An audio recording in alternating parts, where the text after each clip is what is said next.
hasreti, ne olacak o günler nice anı gelecek.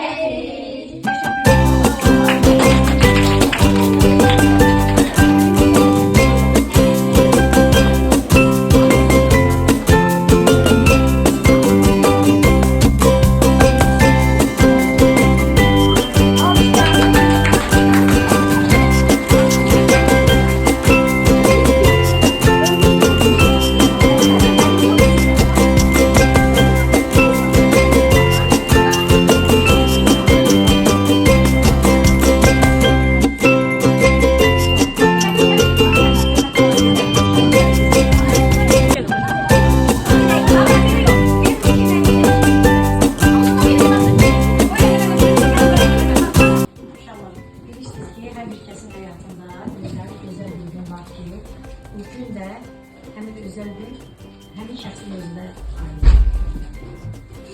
Bugün de benim doğum günümdür.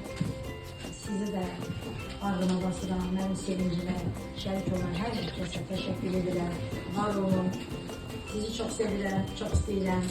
Aynı zamanda en büyük arzu, dileğim odur ki siz de böyük boyamaşa çatıp cəmiyyət üçün gərəkli, hörmətli vətəndaş, savadlı, bir sözlə valideynlərimizin, eləcə də məktəbimizin bütün müəllimlərimizin etimadını doğrudasınız.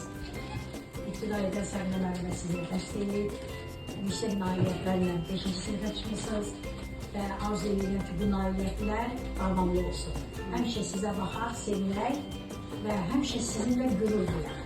Valideynlərinizin də hər biri sizlə o qədər fəxrləsin, o qədər sevinsin ki, çünki valideyn üçün ən böyük sevinç onun övladının xoşbəxt gələcəyi.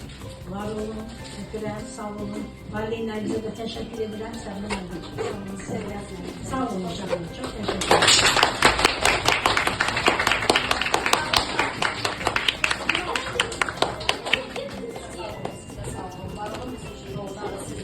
Siz her zaman kimi dəyərlisiniz. Qədrin bilin Rəhlə müəllimənin, Rəhlə müəllimə kimi müəllimlərin qədrin bilin uşaqlar sizə çox lazım olacaq həqiqətən gələcəkdə. Çox təşəkkür edirəm. Sağ olun.